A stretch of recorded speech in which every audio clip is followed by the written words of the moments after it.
dari seorang yang ingin melucu, tapi sama sekali tak lucu. Jangankan orang lain tertawa, saya sendiri tak tertawa oleh lelucon saya.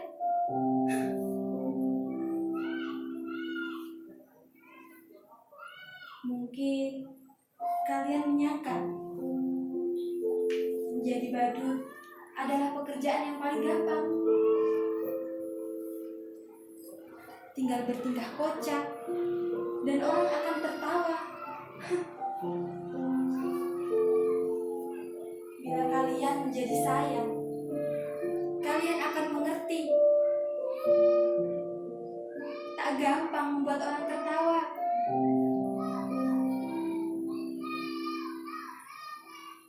Apalagi ketika kalian sedang tidak ingin tertawa. Lagi pula, di zaman ketika orang-orang gampang tersinggung dan marah, membuat lelucon tidak semudah yang kalian bayangkan. Bisa-bisa kalian dipidanakan hanya karena lelucon yang kemudian dianggap menghina dan mencemarkan nama baik. Kawan baik saya, seorang pelawak, dipenjara hanya karena membawakan lelucon yang kemudian dianggap menghina. Dia bercerita tentang seorang yang memanjat pohon kelapa pada jam 10 pagi. Dari atas pohon kelapa, orang itu memandangkan azan subuh. Tentu saja itu membuat gempar seluruh kampung. Orang-orang langsung berbondong mendatangi orang itu, berteriak-teriak menghujatnya. Bahkan ada yang sampai ingin membunuhnya. Dasar orang kafir! Turun kamu! Berani-beraninya kamu melakukan penghinaan azan subuh jam 10 pagi. Dasar kafir! Aneh! Begitu orang-orang kampung berteriak marah kepadanya. Tapi orang itu menjawabnya dengan tenang. Loh, siapa yang aneh? Siapa yang kafir? Coba kalian pikir. Saya azan subuh jam 4 di masjid, tak ada satupun kalian yang datang ke masjid. Begitu saya azan subuh jam 10, kok kalian pada berdatangan? Coba kalian pikir, siapa yang gak taat? Siapa yang aneh? Siapa yang kafir? Orang kok gampang mengkafir-kafirkan orang hanya karena berbeda menjadi bermusuhan. Sekarang orang sepertinya senang bertengkar. Kalau Descartes bilang, aku berpikir maka aku ada. Tapi orang sekarang seperti bilang, aku bertengkar maka aku ada. Pertengkaran menjadi komoditi, diperjualbelikan, bahkan seringkali diberi pembenaran atas nama keyakinan. Ayat-ayat dipergunakan untuk kepentingan kekuasaan. Makanya sekarang ini susah sekali membuat orang tertawa. Saya ini menjadi badut karena meneruskan ayah saya.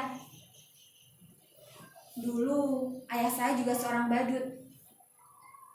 Karena ayah saya badutlah, saya juga jadi badut. Sekarang kan sedang ngetren, anak meneruskan orang tuanya.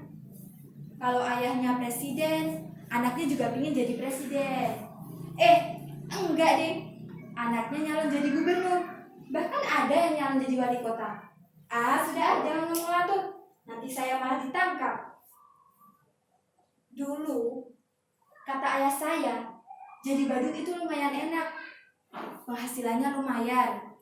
Ayah saya sering diundang karena orang-orang masih butuh hiburan. Dulu badut dan pelawak masih dianggap lucu. Lah kalau sekarang pelawak saja kalah lucu kok sama politikus.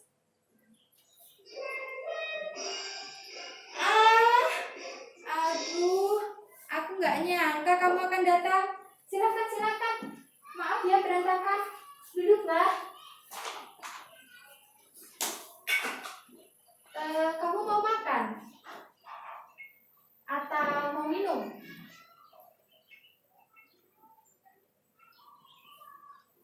Kamu nggak haus? Nggak lapar? Syukurlah. Kebetulan saya sedang tak punya apa-apa, tapi bisa pesan GoFood. Tapi kamu yang bayar ya. Yang dateng pacar saya. Loh, jangan tersenyum aja begitu toh. Badut seperti saya kan juga manusia.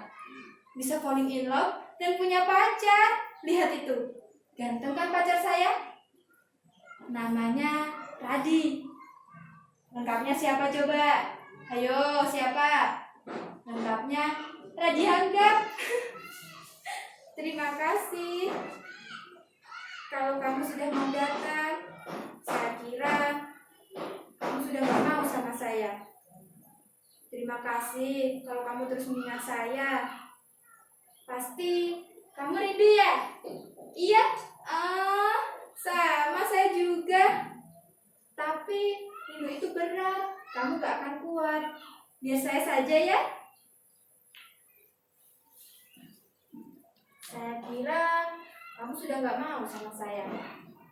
Katanya kamu sudah punya pacar baru, cantik, lebih kaya.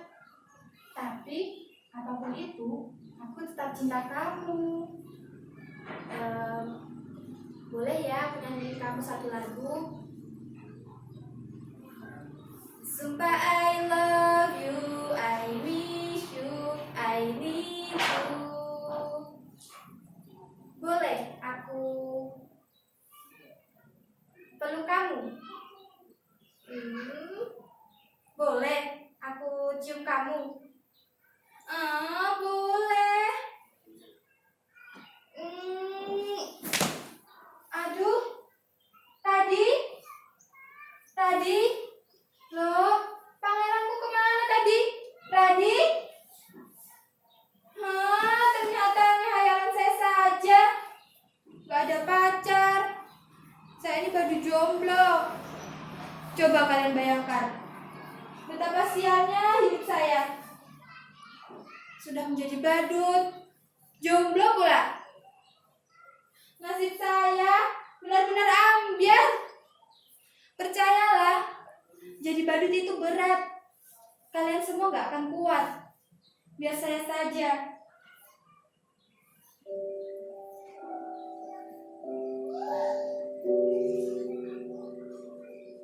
Radi.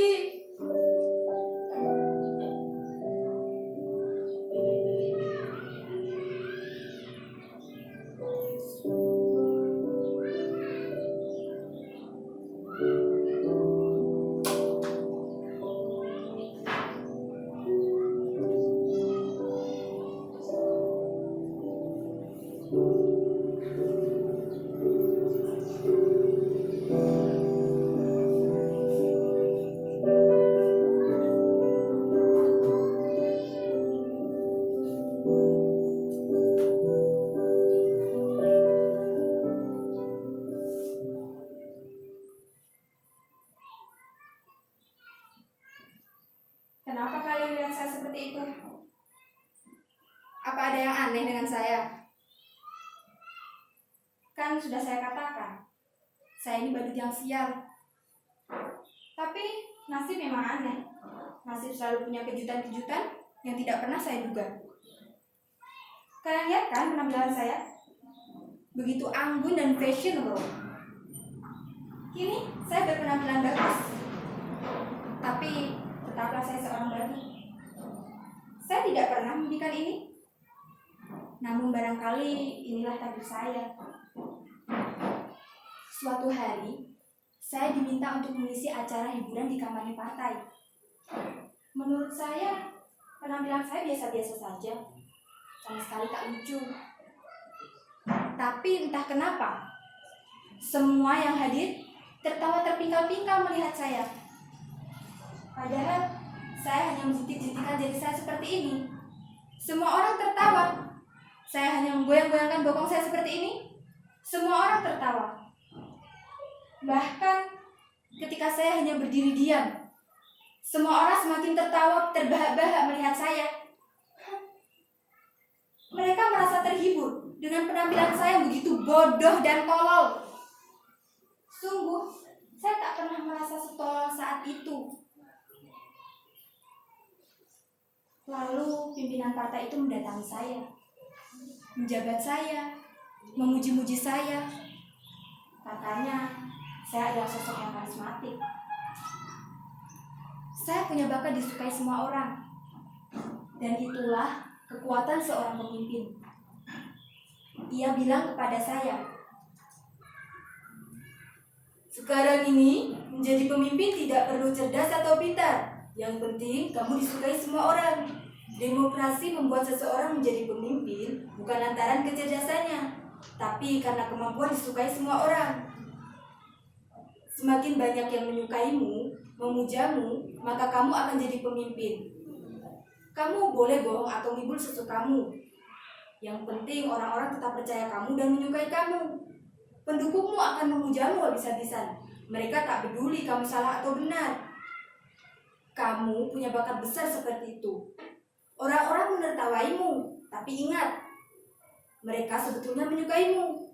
Dan orang seperti kamulah yang dibutuhkan partai."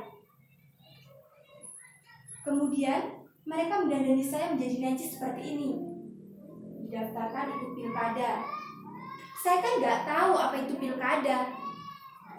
Beda pilkada dan pilkabe, saya juga tidak tahu. Tapi ada yang bilang, kalau pilkabe tidak boleh coba-coba buat anak. Kalau pilkada boleh coba-coba buat anak. Makanya sekarang ini banyak anak-anak pejabat, anak-anak pemimpin yang coba-coba ikut pilkada. Saya benar-benar nggak tahu kenapa mereka menyuruh saya ikut pilkada. Padahal ijazah pun saya tak punya.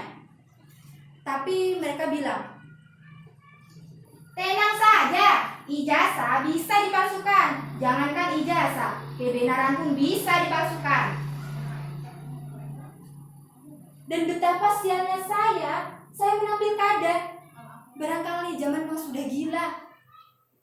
Mereka memilih saya karena mereka menganggap saya adalah orang yang bisa menghibur mereka. Saya dianggap orang yang paling lucu yang bisa membuat mereka bahagia. Ketika saya menjadi badut, saya tidak pernah berhasil membuat orang tertawa.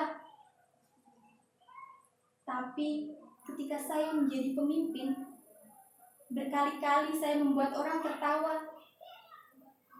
Itulah kenapa saya bilang, betapa sialnya hidup saya ini. Hidup pemimpin kita, hidup pemimpin kita, panjang umur pemimpin kita, hidup pemimpin kita, hidup pemimpin kita. Betapa sialnya hidup saya ini. Dulu menjadi badut, sekarang menjadi pemimpin, tetap menjadi badut. Badut yang bisa mereka atur, badut yang bisa membuat mereka terhibur. Sungguh, saya ini badut yang sial. Percayalah, menjadi badut itu berat. Kalian semua gak akan kuat. Biar para pemimpin saja.